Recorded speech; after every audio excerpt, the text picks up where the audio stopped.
Hey fam, checking in. Wanted to give you something else to work on. Getting an oil change. Thought since I'm stuck out here, why not? So if you're seeing this for the first time and you don't know who I am, head back to the intro, start at part 1, do the work, and maybe back here when you caught up. So we're gonna talk about self-care. How much do you do or give to yourself?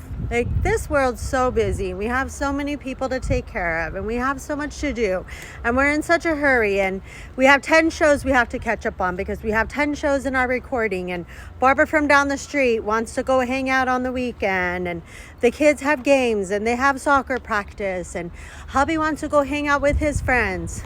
Life's just too busy and we don't have time. But that's the thing, you do have time. You make choices and you make decisions on what, who, when, where you're going to make time for.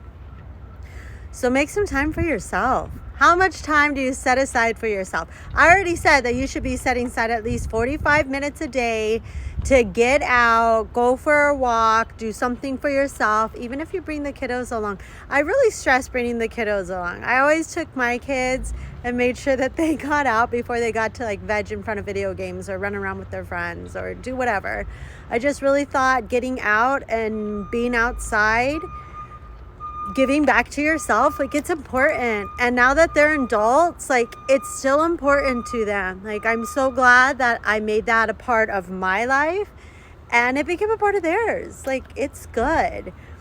Okay, so 45 minutes a day for like personal, like get out, do some form of exercise, walk, run, ride a bike, I don't care, 45 minutes. Now we also need like 30 minutes, like 30 minutes to ourselves. Like, what do you do for you? You do so much for everybody else. Like, how often are you by yourself in just a quiet space? Now, I'm talking about like if you have time to yourself, you know, most people, the TV is on. I don't know. You also have like your phone in front of you and you're going through social media and you're watching this person and that person and their dramas, and there's just constant outside stimulation around us. Like, how often do you get into a quiet space and just get to listen to your own thoughts, like your own sensations in your own body, like connect with yourself? I know it's probably not often, because even with me actually trying to find that time and actually trying to sit in a quiet space and trying to quiet everything, I'm still having difficulty with it. It is one of the things that I'm working on. But I truly feel for like our own mental health that we should be comfortable with sitting with our own selves and our own mind in a quiet space for 30 minutes a day. So what you do is you sit quietly, your eyes closed, quiet space, and see how you feel. Like, what emotion do you feel? Like, what thoughts are coming into your head? How do those thoughts make you feel? And then that's kind of where you start on like personal inner work. Those thoughts that are coming up, like when you have a still, quiet mind, those are the things you need to work on. Congrats! At least you know what you need to work on now. But yeah, that's why I say like quieting the mind isn't easy. Because when we suppress things that like hurt us and bothered us and we kind of tucked it away, it stays there. It stays there and it prevents you from growing into the awesome, amazing person that you are supposed to be heading toward or wanting to become. And you will. You'll become that person. But you got to get rid of that baggage. So I know that life is so busy that we don't have like quiet time. We don't have quiet time and it's hard to find that time. So I'm going to give you some examples. First of all, here I'm at the dealership.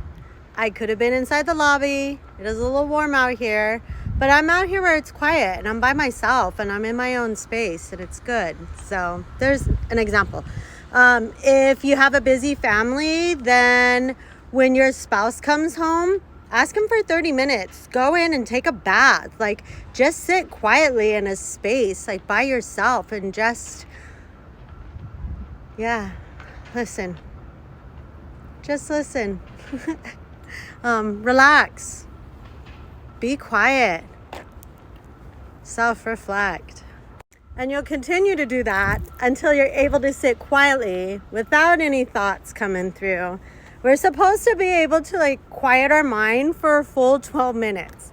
I timed mine one time. I can't even get through a full minute, but I'm getting better. I'm getting better because, you know, just like with anything else, you have to try and put in effort, and then eventually you'll get better at something. So I'm getting better and I'll get there. So I'm still currently working on things, but at least we're working on things together.